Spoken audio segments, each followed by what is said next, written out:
Paix et bénédiction des manes ancestrales fertiles et viriles sur chacun d'entre vous, et au nom des manes ancestrales fertiles et viriles de toutes les choses ont toujours été, laissez-moi vous dire ceci, et que cela soit très clair pour chacun d'entre vous.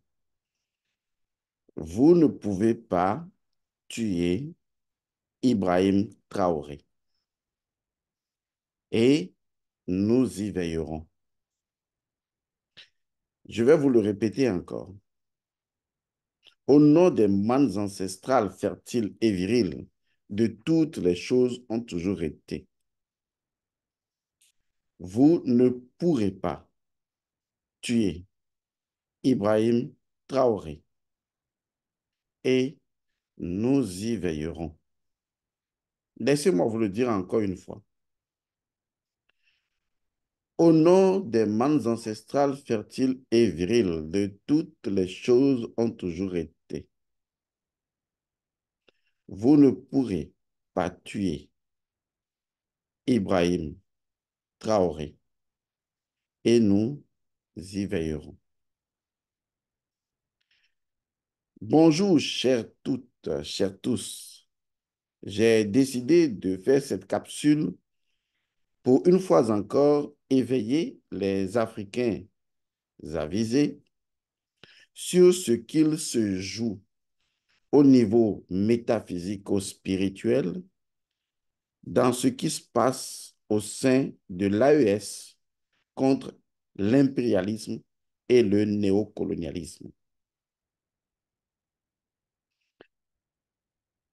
Vous savez, lorsque vous avez plusieurs personnes qui regardent une scène, il y a divers niveaux de perspective. Cela me rappelle l'histoire de l'éléphant de Bagdad, enfermé dans un chariot. Le chariot avait plusieurs trous et on demandait à chacun d'aller mettre la main dans le trou pour toucher l'éléphant et de venir dire à Sa Majesté, qu'est-ce qu'un éléphant? Et donc, qui de toucher la trompe, qui de toucher la défense, qui de toucher la queue ou qui de toucher le pachyderme dans ses jambes, venant dire à Sa Majesté, oh, un éléphant, c'est une grande trompe. Oh, un éléphant, c'est une grande défense. Oh, un éléphant, c'est une grande queue.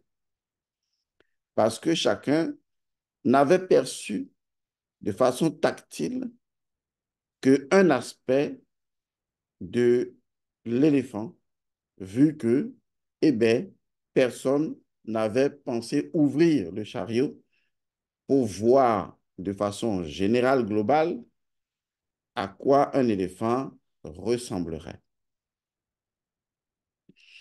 Il est important que vous compreniez que la guerre qui se joue aujourd'hui, que ce qui se joue aujourd'hui au sein de l'AES contre les puissances impérialistes et néocolonialistes est avant tout, et je vais le préciser, contre les puissances impérialistes et néocolonialistes avec leurs bras armés, les terroristes, c'est quelque chose qui se joue d'abord et avant tout, et ne l'oubliez jamais, ce serait une erreur d'amateur, se joue avant tout au niveau métaphysique, au niveau spirituel.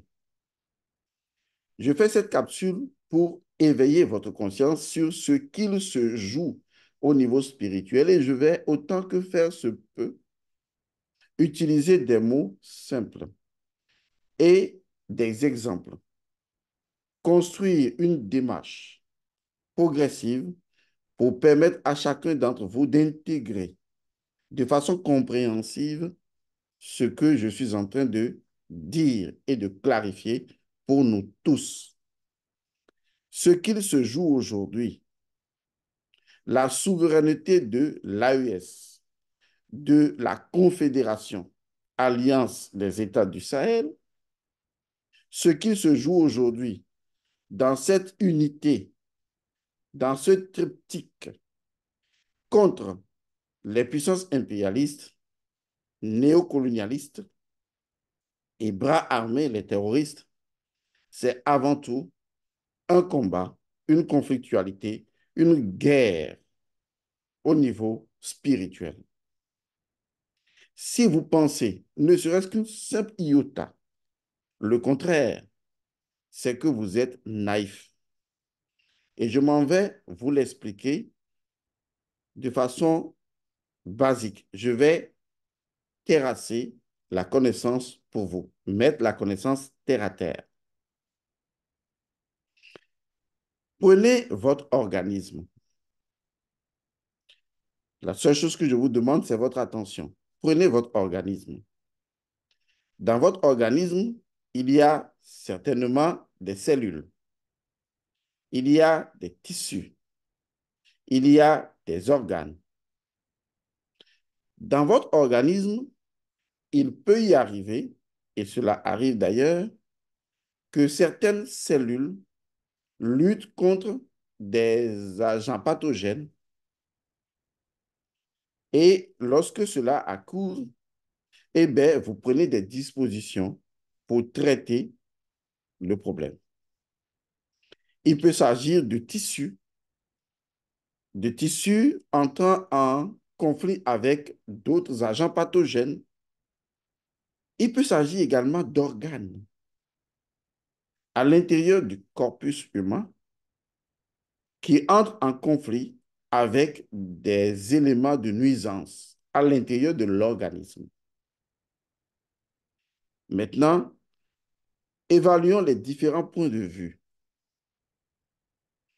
Lorsque c'est un combat, un conflit à l'intérieur de l'organisme qui concerne les cellules et les agents pathogènes, celui qui est une cellule similaire, eh bien, ne verra que la guerre au niveau des cellules.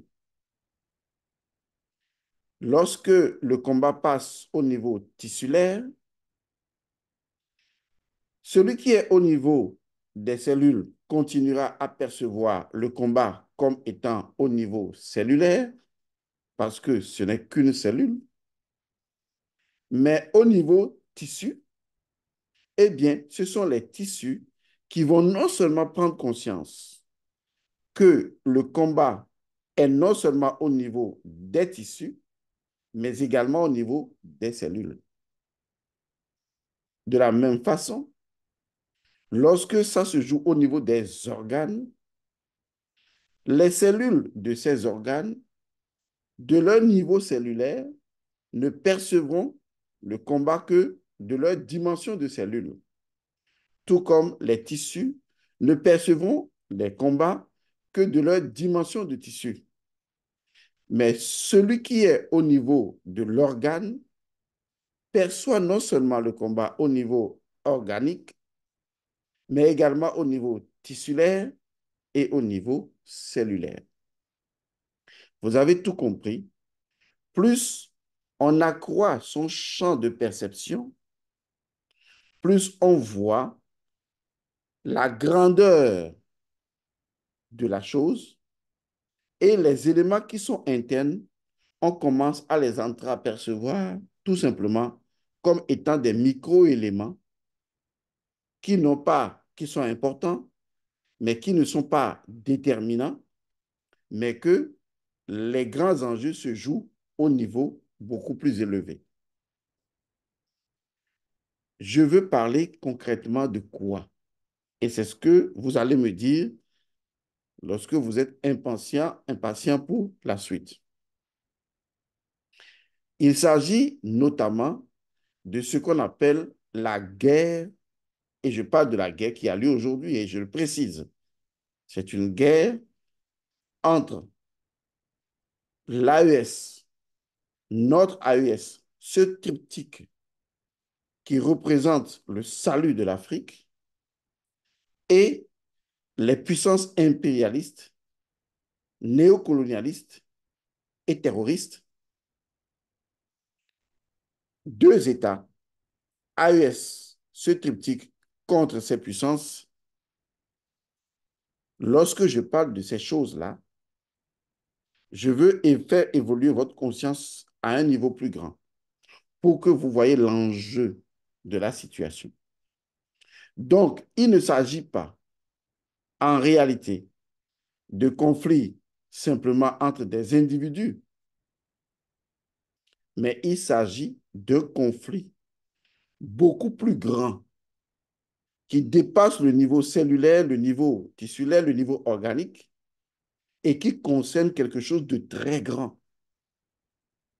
D'où l'importance de la spiritualité et de la métaphysique pour accompagner la situation actuelle de l'AES et soutenir les forces armées. Nous sommes dans la guerre des égrégores. Nous sommes dans la guerre des égrégores. Nous sommes dans la guerre des égrégores. Nous sommes dans la guerre des entités géantes au sein desquelles se trouvent des individualités et des groupes et des communautés. Mais le plus important, ce n'est pas les individus de ces communautés qui s'affrontent ou qui cherchent leur libération d'une autre communauté étrangère agressive. Nous sommes dans la guerre des égrégores. Il ne faut pas perdre ça de vue. Et comme je voudrais être un bon pédagogue, laissez-moi vous donner un autre exemple, peut-être qui vous parlera. C'est un exemple qui est utilisé généralement en développement personnel. On demande, il y a trois personnes qu'on a vues en train de construire. Ce sont trois personnes qui interviennent sur un chantier. C'est un chantier pour la construction d'un, enfin, d'une grande cathédrale, la plus grande cathédrale qui ait jamais existé. Et donc, voilà un monsieur qui s'approche de la première personne et qui lui dit, ah, mon ami, qu'est-ce que tu fais là? Qu'est-ce que tu fais ici? Quel est ton travail? Il dit, bon, non, moi, je suis un maçon et là, je suis en train de faire la clôture. Je suis là pour la clôture et je veux faire les briques, faire les murs de la clôture. Et le monsieur dit, ah, ok, ben, félicitations, et il continue. Il va vers la deuxième personne un peu plus loin et il lui demande, mais toi, qu'est-ce que tu fais ici? Il dit, bon, non, moi, je suis un menuisier et je suis en train de faire, disons, les travaux de menuiserie concernant ce que les maçons vont faire, et puis voilà, etc. L'autre lui dit, félicitations. Ensuite, il va vers la troisième personne et il lui demande, mais qu'est-ce que toi tu fais ici? Et la troisième personne lui répond en disant, je suis en train de participer à la construction de la plus grande cathédrale qui ait jamais existé. Je vais vous poser une question. Entre les trois individus, parmi les trois individus, lequel a la vision la plus grande qui lui permettra de réussir? Est-ce l'individu qui ne pense qu'à construire des murs? Est-ce le menuisier qui ne pense qu'à soutenir celui qui fait les murs et tout ça? Ou celui-là qui a conscience d'être dans une grande œuvre et d'y participer? C'est toute la différence entre un riche et un pauvre. Ce que je suis en train de vous dire, on le retrouve dans tous les aspects de la vie. Et dans le combat contre l'AES, entre l'AES et les puissances impérialistes, néocolonialistes et terroristes, vous devez choisir quelle est la vision que vous avez. Si vous pensez qu'il s'agit simplement d'une affaire entre Burkina et qu'il y a eu un coup d'État et que maintenant, oui, on veut l'ordre constitutionnel, vous n'avez rien compris. Il faut que votre niveau de perception change. Autrement, vous ferez preuve d'idiocisme, comme la plupart des Africains qui ne pensent qu'à l'immédiateté et qui refusent toute intelligence situationnelle et toute intelligence de constructivité de l'avenir et qui ne pensent à leur ventre. Parce qu'ils sont incapables, comme la troisième personne, d'avoir une vision holistique de ce qu'il se joue aujourd'hui. Ce qu'il se joue aujourd'hui dépasse l'AES. Ce qu'il se joue aujourd'hui dépasse chacun d'entre vous. Ce qu'il se joue aujourd'hui dépasse les concepts de démocratie et bidonnerie dont nous n'avons pas besoin aujourd'hui, systémiquement planifiés par l'Occident, dont nous n'avons pas besoin aujourd'hui au sein de l'AES. Parce que ce qui se joue au sein de l'AES aujourd'hui, je vous assure, c'est le combat entre les égrégores. Je pèse bien mes mots. Nous avons un égrégore qui a toujours dominé le monde. Un égrégore dont le constituant trinitaire est lié naturellement à l'impérialisme, au néocolonialisme et naturellement au terrorisme organisé. Le terrorisme a commencé à partir du terrorisme identitaire, lorsque des gens ont affirmé que nous, les Noirs, nous, les peuples, on n'avait pas d'identité et que c'est eux qui nous apportaient la civilisation, alors que c'est nous, depuis l'Égypte antique, c'est nous qui les avions civilisés quand ils étaient encore des barbares. Ce sont des gens qui ont changé l'histoire, qui ont modifié les choses, qui ont blanchi les choses. Il s'agit en réalité, au-delà de ce qui lie aujourd'hui, excusez-moi, les pays de l'AES et les autres puissances colonialistes, de ce qui se passe aujourd'hui en termes de conflit, c'est très ancien. C'est pas nouveau.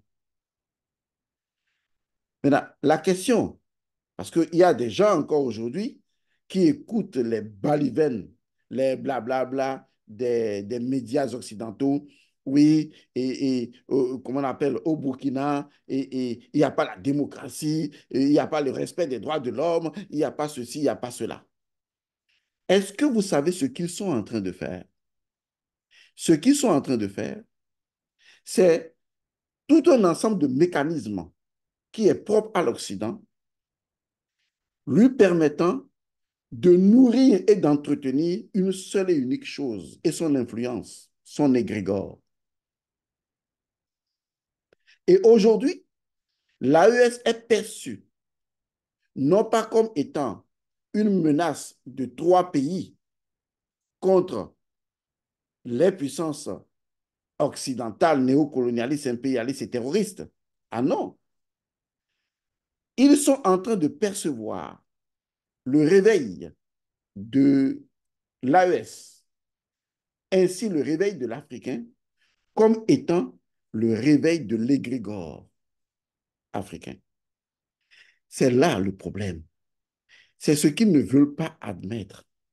Parce qu'ils savent très bien, lorsque dans un corps, une cellule, deux cellules, les tissus, les organes finissent par guérir, ça se propage. C'est tout l'organisme qui reprend vie. Et l'organisme est cet égrégore dans lequel nous, les cellules, nous, les tissus, nous, les organes, on joue des rôles. Nous sommes tous Africains en train de jouer des rôles au sein de l'égrégore de nos ancêtres. Il faut que vous compreniez bien ce qui est en jeu. C'est la menace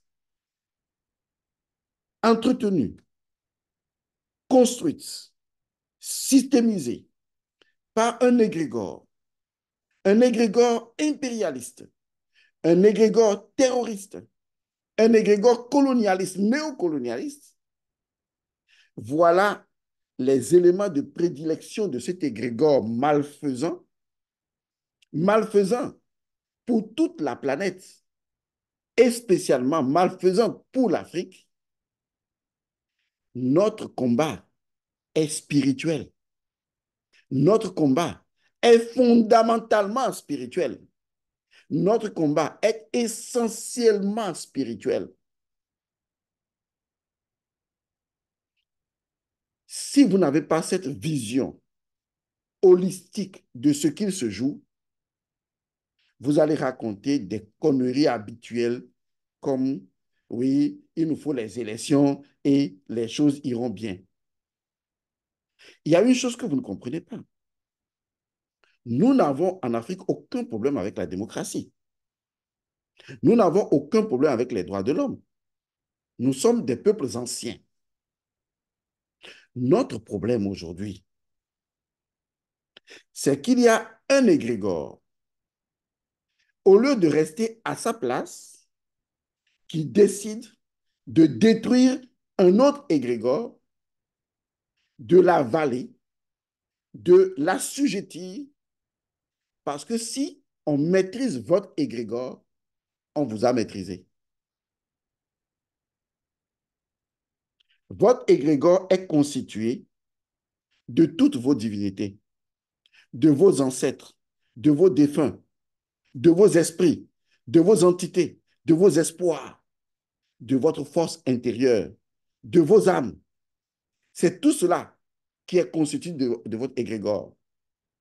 Et si un égrégore, quel qu'il soit, arrivait à dominer votre égrégore, c'est tout le contenu de l'égrégore qui est dominé.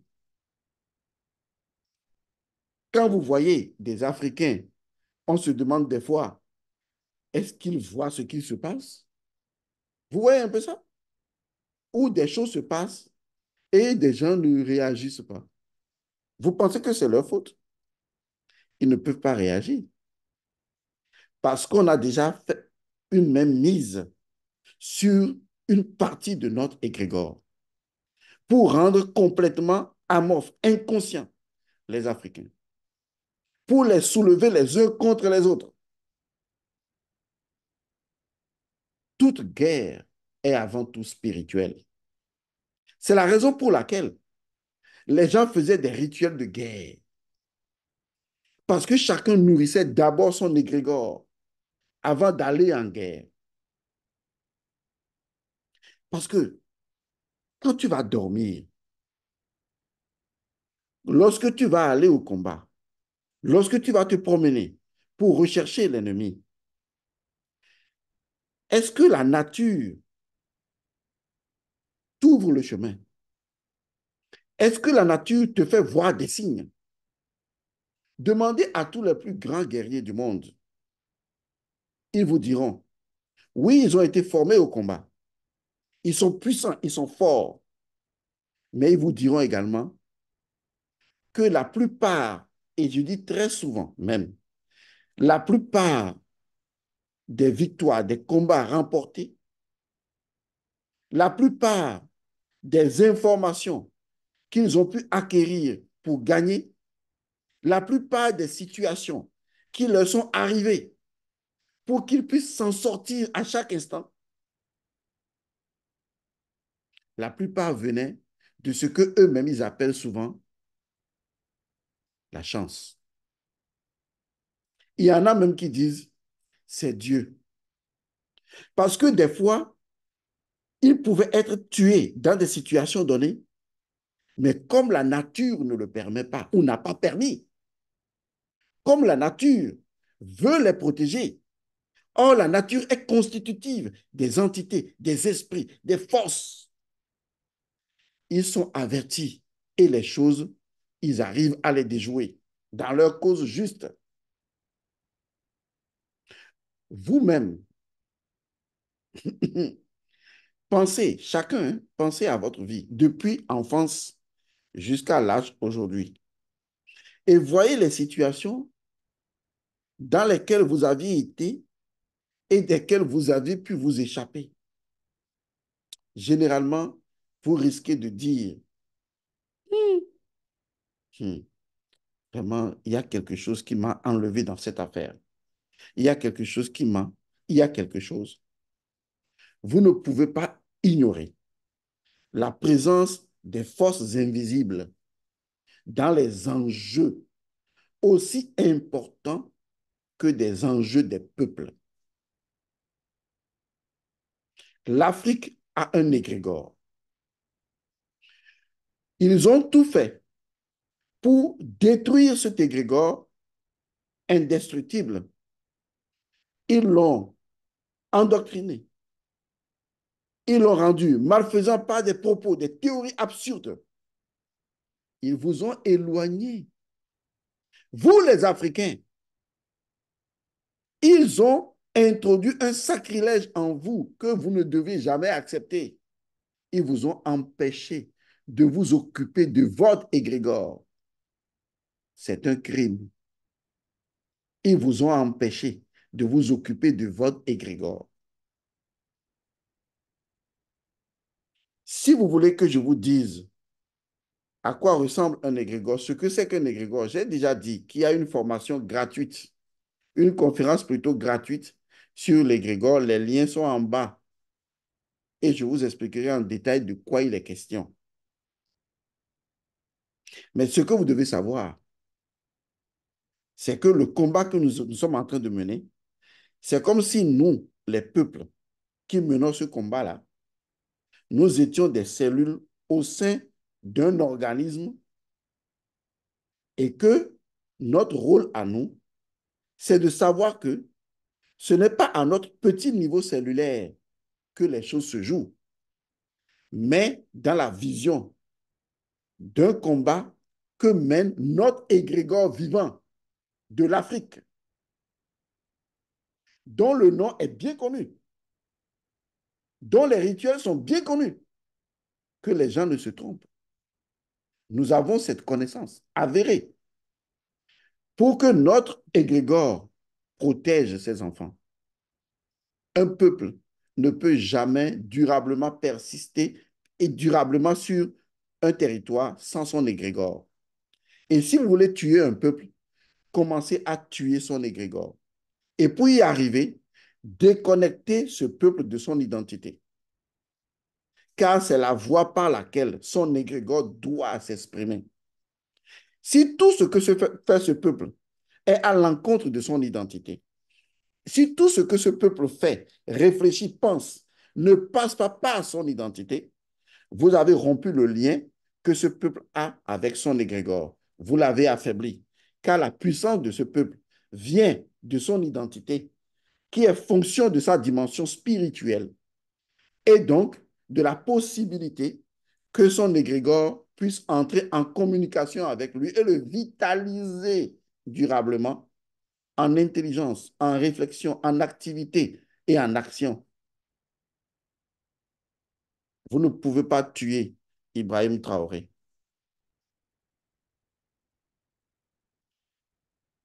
Ce qui m'écoeure la plupart du temps, c'est l'ignorance patente des Africains. Et même quand vous leur parlez, il y a une forme de surdité intellectuelle, une surdité spirituelle. La surdité intellectuelle est basée sur une forme d'arrogance intellectuelle où des gens qui ne connaissent rien croient connaître et manipulent tout simplement des formes d'information occidentales pour soutenir des logiques, des raisonnements tout aussi biaisés. Il y a une chose que vous ne comprenez pas et que vous ne voulez pas comprendre. Et je vais vous dire ça encore une fois. Le monde, nous ne le verrons jamais de la même manière en tant que peuple. Nous, les peuples africains, de la mélanine, notre perception de la réalité de la nature est totalement différente et le sera de la perception japhétique occidentale de la nature. Il n'y a pas une perception universelle. Autrement, on serait tous occidentaux. Pourquoi sommes-nous différents alors? Parce que la nature aime cette différence, cette diversité, comme l'arc-en-ciel. Parce que nous sommes comme des couleurs sur l'étoile de la nature. La nature ne veut pas qu'une couleur renonce à sa couleur pour être une couleur. La nature veut que chaque couleur soit sa couleur, dans sa dignité, dans son authenticité, originalité et dans son identité fondamentale. Nous sommes égrégores. Il faut que ça rentre dans votre tête et dans votre cœur et dans vos organes génitaux. Nous sommes égrégores. Nous sommes un égrégore. Vous savez pourquoi la Bible des chrétiens a dit dans l'Ancien Testament à Moïse, imaginaire, avec les commandements suivants? Honore ton père et ta mère. Est-ce que vous savez pourquoi? Pour justifier de la lignée de sang de Jésus historique, on a dû remonter jusqu'à David. Parce que les liens du sang sont comme les liens de l'égrégore. Parce que dès l'instant où la loi dit honore ton père et ta mère, ça veut dire honore les parents de tes parents, de tes parents, de tes parents. C'est la loi qui dit honore tes ancêtres. Votre Bible des chrétiens dit ça. Honorez vos ancêtres. Honorez vos mânes ancestrales. À quoi ça me sert d'honorer mon père et ma mère? Mon père et ma mère, ils sont sortis des cuisses de Jupiter. Ne sont-ils pas sortis de leurs parents? Qui sont sortis de leurs parents? Qui sont sortis de leurs parents? Et dont ils sont les héritiers génétiques de sang. Et si je les honore, est-ce que je ne suis pas en train d'honorer mes ancêtres? On vous a menti. On vous a raconté des batifolages, des conneries dans la tête.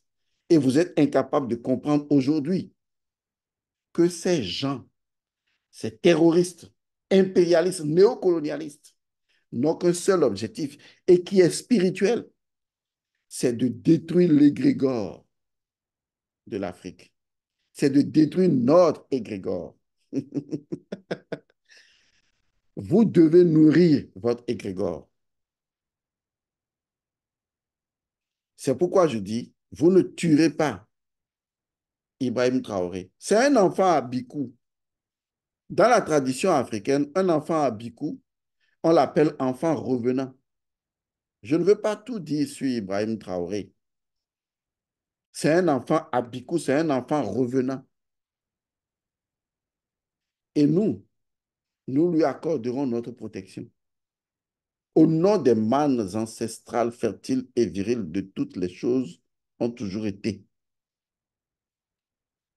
Nous réveillerons les égrégores et l'égrégore pour que le combat qui se mène, vous ne le gagnerez pas. Et laissez-moi vous dire une chose, vous ne gagnerez pas ce combat. Puissance impérialiste, néocolonialiste, terroriste, vous ne gagnerez pas ce combat. Vous l'avez déjà perdu.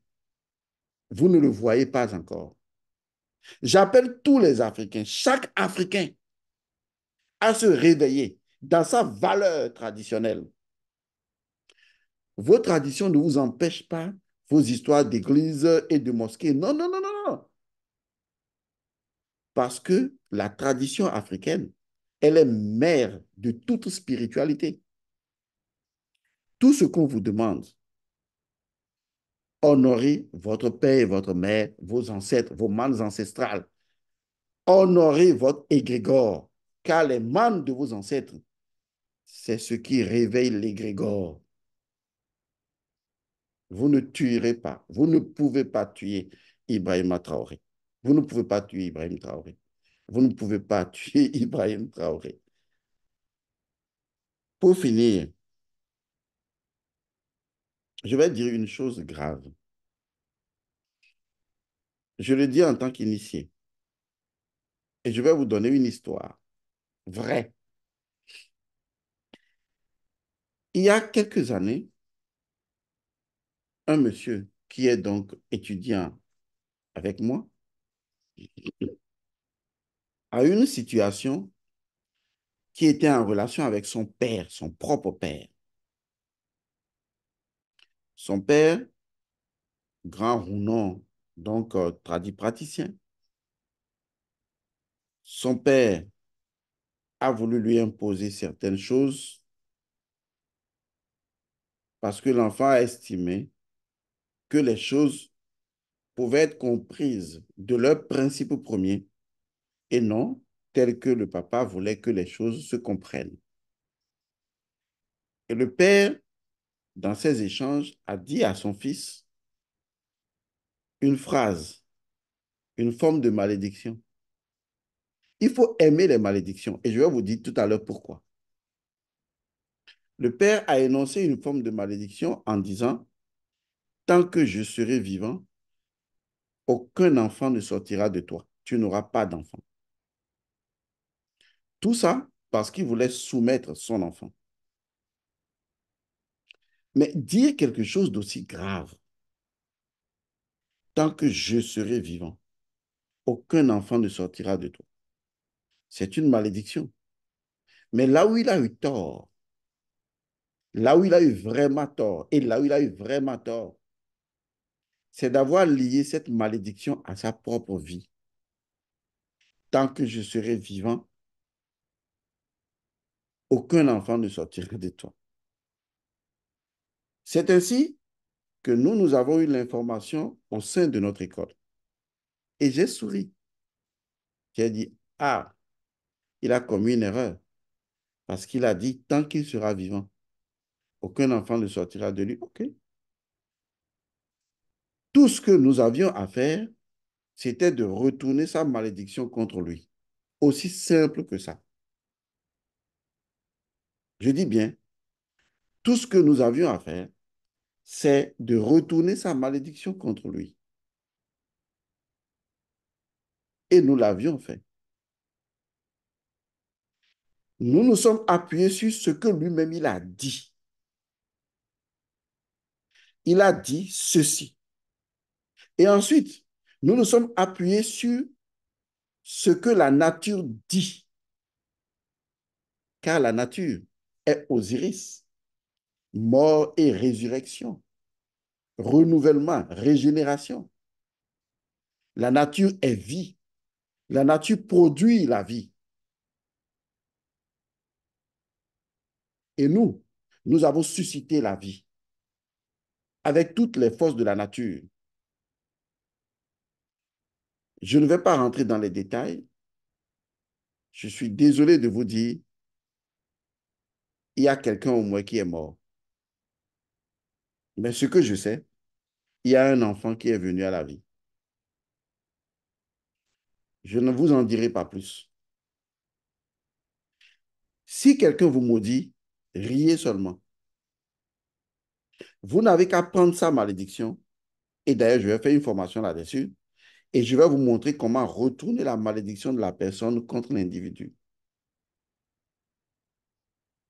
Vous ne lui faites aucun mal à l'individu. C'est lui qui a dit. Vous vous rappelez de cette phrase de la Bible attribuée à Jésus, qui est en fait une phrase initiatique. Quand les gens lui disaient, es-tu le Fils de Dieu? Il disait, c'est toi qui le dis. C'est comme ça se passe. Les initiés font très attention à leurs paroles. C'est toi qui le dis.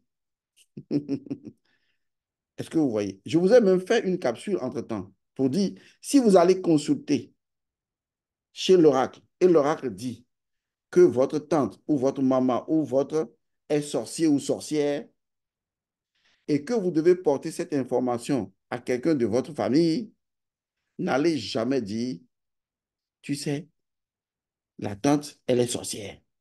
Tu sais, maman, elle est sorcière. Ce n'est pas comme ça on dit ça. Si vous dites ça, vous allez avoir une malédiction.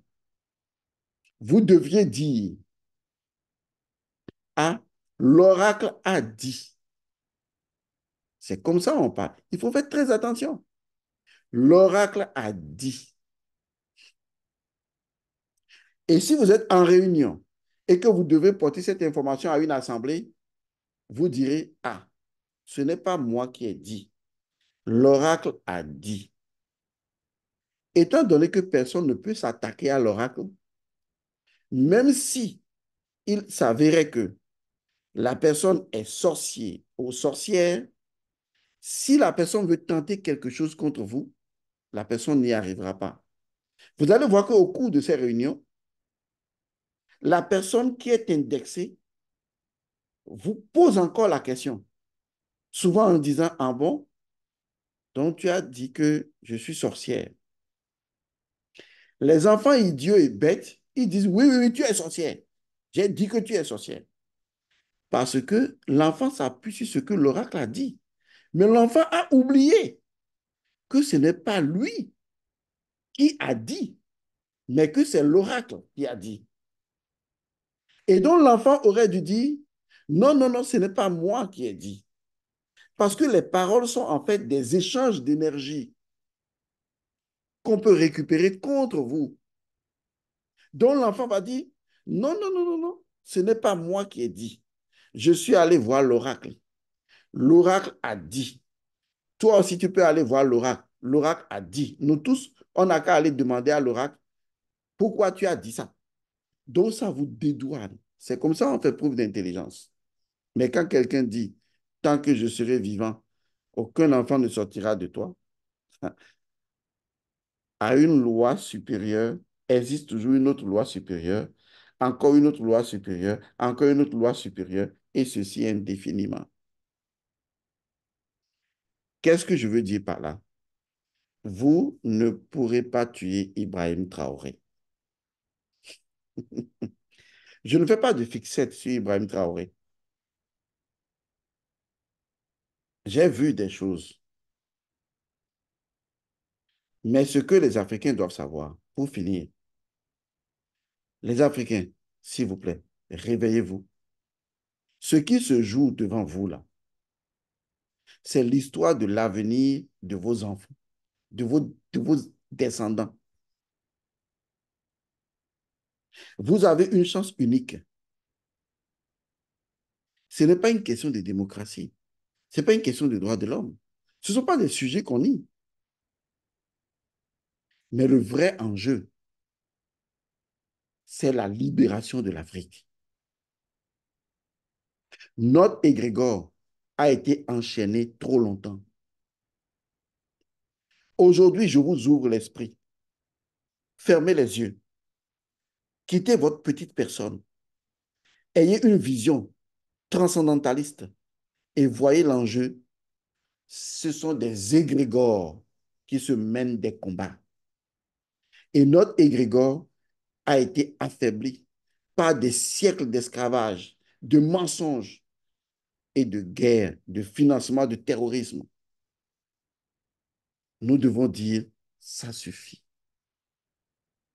Et chacun, en ayant dans l'intention, puisque toute la magie est une intention, chacun en ayant dans l'intention l'idée de notre égrégore, doit pourvoir à chaque action qui nourrit l'égrégore et qui permette justement à notre égrégore, notre organisme commun à nous tous, au sein duquel nous nous trouvons en tant qu'Africains, permettre à notre organisme de briser ses chaînes et de dire, moi aussi, je suis là et je veux ma dignité. Voilà le combat de l'AES. Les esprits étriqués qui pensent le contraire, vous n'avez rien compris. Car si vous jouez le jeu de l'impérialiste, de l'impérialisme, du néocolonialisme, du fascisme, des nazis et des terroristes, quel est l'avenir que vous créez à vous-même? De quoi un jour vous serez ancêtre? Quand les enfants des enfants des enfants de vos enfants seraient toujours en esclavage, de quoi serez-vous l'ancêtre? Si vous n'avez pas honte de vous-même, si vous n'avez pas honte de vous, s'il vous plaît, ayez honte de perdre l'avenir de vos enfants. Vous ne pourrez pas tuer Ibrahim Traoré.